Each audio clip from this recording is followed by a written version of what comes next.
Habitual గా ఒక relationship బయట పడిపోయింది, వైఫ్ గొడవ చేసేసింది, ఇంకా నేను చేయను మళ్ళీ అని ప్రామిస్ చేసుకుంటారు. మళ్ళీ ఇంకొక 6 months లో ఇంకొక కొత్త కేసులో ఫోన్ చాటింగ్ తో మొదలవుతుంది.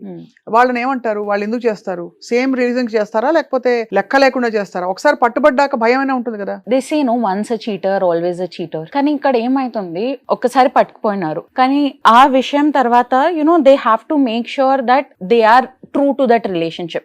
Maybe they made a mistake, but they have to try and use the tools, they have to use the resources where they can be emotionally available to their partner, understand their partner. ikkada em lack ayindi, enduku nenu itla chesanu adantha lekapothe they will just give a fake promise.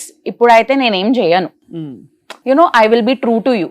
Kani how will you be true to her? Yes, ఆ విషయం they don't talk. Right. తర్వాత మళ్ళీ ఏమైతుంది, 6 months he'll be true to her. తర్వాత ఏమైతుంది, again he'll fall into the same trap. అంతే.